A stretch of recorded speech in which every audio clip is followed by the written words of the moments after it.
Hello everyone, and welcome to this Diablo 3 dungeon guide for the Barbarian Might of the Earth set. We'll be going over how to set up your character, and I'll also explain how to complete both primary dungeon objectives. Keep watching until the end to see a full playthrough of the entire set dungeon with additional tips. To get started, let's first take a look at the set bonuses so we'll know how to gear out our character. This set revolves around the Leap skill and also buffs a handful of other skills including Ground Stomp, Earthquake, and Seismic Slam, which we'll be using in our build. An important mechanic for completing one of the primary dungeon objectives is that everywhere you land with Leap, an Earthquake will automatically be cast. These Earthquakes will end up doing a significant portion of your damage throughout the dungeon. Another important mechanic to understand is that the cooldown for Leap, Ground Stomp, and Earthquake is reduced by the amount of Fury spent. Both primary dungeon objectives ultimately require Leap to be cast as much as possible, so spending Fury via Seismic Slam will be critical to reset Leap's cooldown often.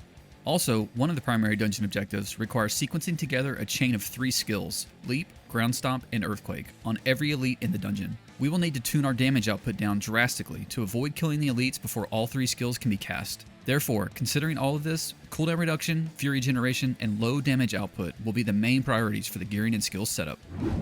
In this setup, we are using 5 of the 6 set pieces in the head, shoulders, torso, hands, and leg slots.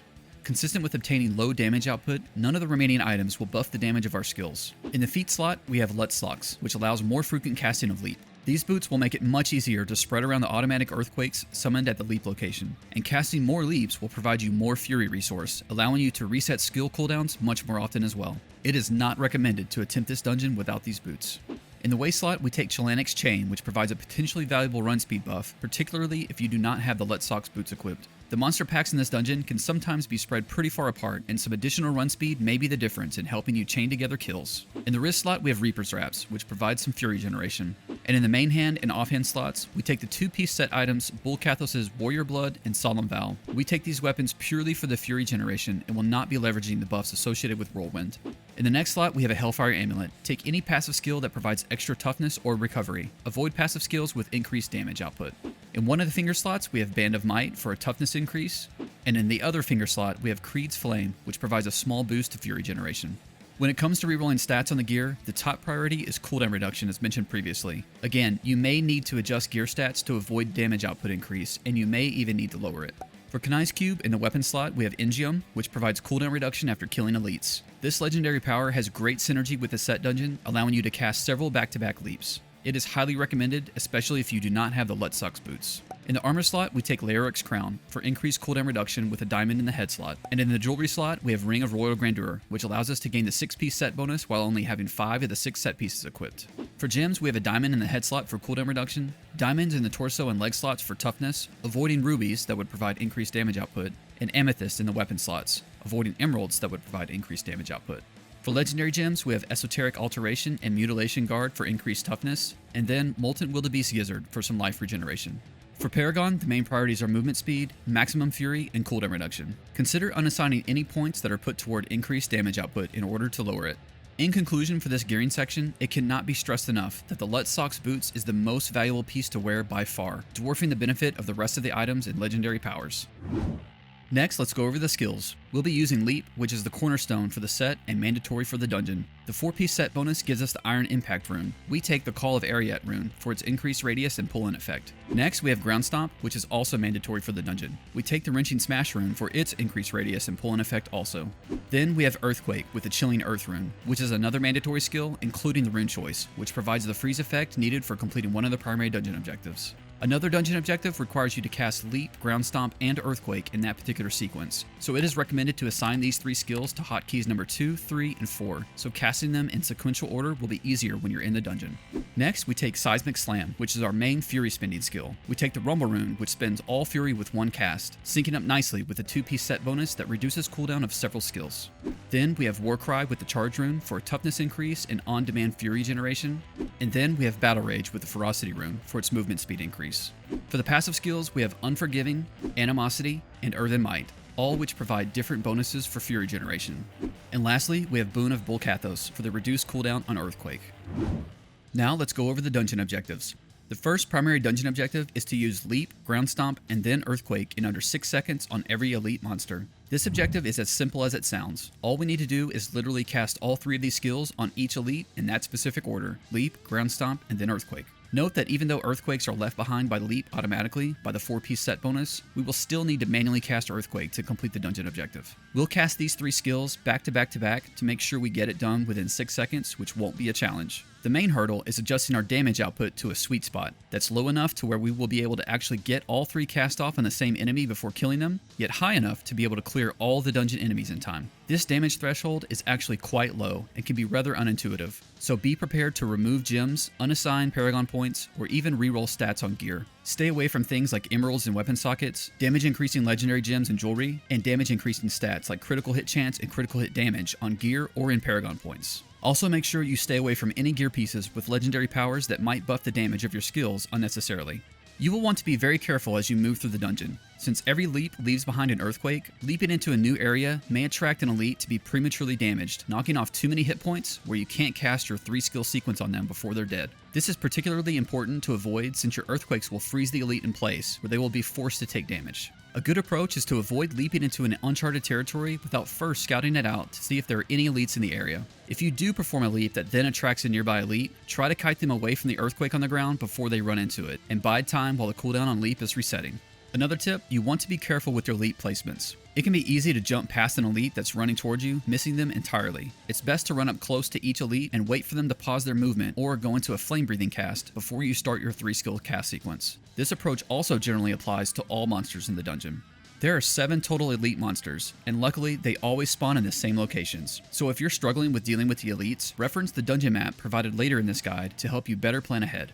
The second primary dungeon objective is to freeze and kill at least 1 enemy every 10 seconds for 1 minute. This objective can be quite tricky because there's no indication of the progress you're making or how much time you have remaining. You can try to keep a mental 10-second count going in your head, resetting it after each frozen monster that's killed by earthquake, but it's best just to learn the following playstyle and stick to it, which will take some practice. Monsters are frozen for this objective by the earthquake skill via the Chilling Earth rune. Thankfully, Leap leaves behind earthquakes, which can be leveraged for this objective. You never want to manually cast Earthquake to make progress toward this objective. The manual casts need to instead be saved for completing the first objective. A good approach is to leap into a group of monsters and then stand still in the middle of the earthquake, letting residual enemies come towards you. Every time an enemy is frozen and killed by the earthquake, it will reset the 10-second duration timer. When you run out of enemies in an area, hurry to the next grouping and leap into another group, getting another earthquake on the ground as soon as you can. At the beginning of the dungeon, you generally want to make very deliberate progress, getting an earthquake on the ground in this fashion and letting monsters come to you where possible instead of you aggressively pursuing them. This will stretch out the enemy kills and get you to the 1 minute duration in the first part of the dungeon, so you can just focus on the elites and killing monsters in the later parts. In between leap cast, you'll want to get into a groove of dumping your fury by casting Seismic Slam, reducing the cooldown on leap. Casting leap as often as possible is vital. Though some enemies, the destroyers, will come after you and run into your earthquakes without fail, other enemies, the imps, will often lose interest and delay in their pursuit. So you will need to get fresh, new earthquakes on the ground via leap frequently. In the beginning, when you cast Seismic Slam to reset leap cooldown, you'll want to cast it into an empty space, avoiding killing enemies that would otherwise get frozen by an earthquake. And then, once you complete the second primary dungeon objective, you can switch to casting Seismic Slam on enemies to help clear the dungeon. The Lutzog's Boot's legendary power specifically will make achieving both of these objectives much easier. It is highly recommended to obtain these boots before attempting the dungeon. They drastically alter your playstyle. With Lutzog's, you can cast 3 back-to-back leaps. Each leap grants you Fury resource, and after 3 casts, you'll have enough to completely reset the leap cooldown with a single Seismic Slam. Then, you can immediately repeat the cycle, giving you an endless supply of leaps throughout the dungeon, blanketing everywhere you go with numerous earthquakes for monsters to be frozen in, and allowing you to always have a leap available to start your 3-skill cast sequence on each elite. These boots will completely negate the main challenge of the dungeon, which would otherwise be managing and waiting on the leap skill cooldown. Next, let's take a look at the dungeon map. This map can be viewed as 2 main segments. Segment number 1 takes you through the first section, leading up to segment number 2, which then goes around in a loop. Most of the dungeon is fairly linear, with just a few offshoots that you'll want to make sure you clean up along the way, uncovering all of your minimap. You generally won't have enough time to make a second pass through the dungeon looking for stragglers on a single dungeon attempt. When traversing the dungeon, know that you can use the leap skill to jump up or down between different levels, or jump across between different platforms. This can save you a lot of time and help you complete the second primary dungeon objective a little easier. There are 7 elites in the dungeon, and they always spawn in the same locations. If you're having trouble completing the first primary dungeon objective, then familiarize yourself with the elite locations so you can better time your leap availability for the 3-skill cast sequence. So now that you have the setup and you know how to approach the dungeon, let's head to it. Go to Act 2, and then to the City of Chaldeum waypoint. From there, head northwest and travel down the main path. The dungeon entrance is just to the right of the portal to the Imperial Palace. And next, we'll look at the playthrough. For this run, I went with very bare bones gear to demonstrate techniques. Any additional items or stats that you get, consistent with the recommendations earlier, will give you a much easier time completing the dungeon. Once inside the dungeon, cast your buffs. With the first pack of monsters you see, cast Sleep on them and let the residual Earthquake do the work. Then just repeat.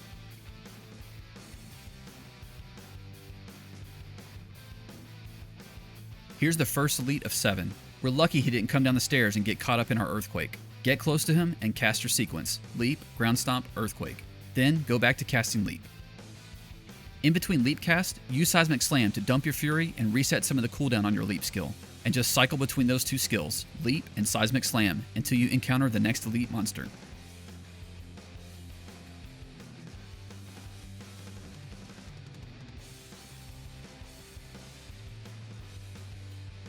These long dry spells of monsters can happen frequently. This is where the Engium and Lutzok's legendary powers are really beneficial, allowing you to leap several times to cover ground. The next elite is down these stairs. Since we got reset on the progress for the second primary dungeon objective, let's take care of the elite first and then start anew. Run in close, then cast the sequence. Keys number 2, 3, and 4. Another long dry spell of monsters. Can't do anything about it, just keep moving forward and stay disciplined with the skill casting.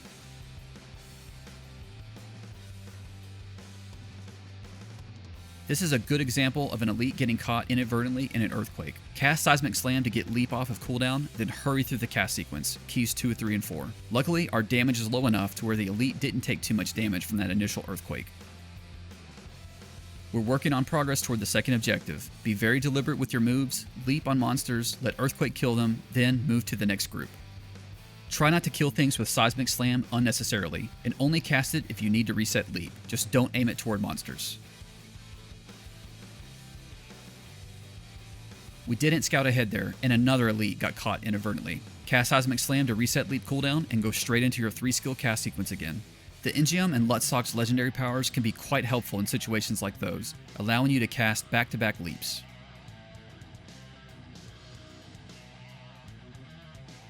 Keep making deliberate leaps and let the monsters come to your Earthquakes. Don't be too aggressive, so there will be a continuous stream of monsters to kill. And we got it done. Our 1 minute is up. Now we can just focus on the remaining elites and killing the rest of the monsters. Another elite, stay close, and cast the sequence.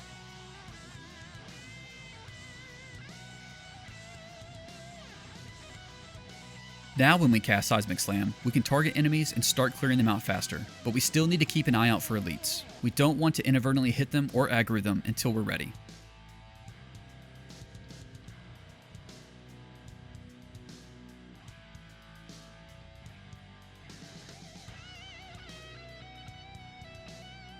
Here's elite number 6.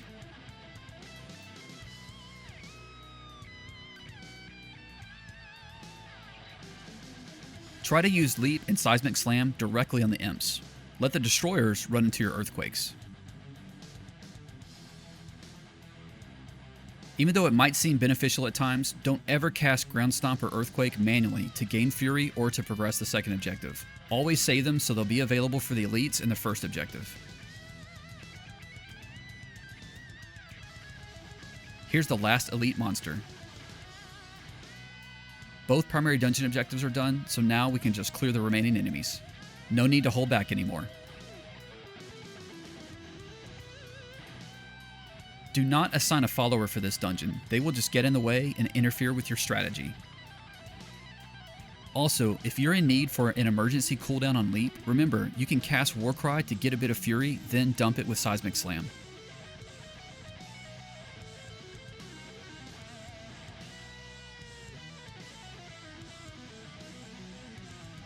And we're done. Good luck trying to finish this one. If you enjoyed the guide and would like to see more content, please consider liking this video and subscribing to the channel. Thanks for watching.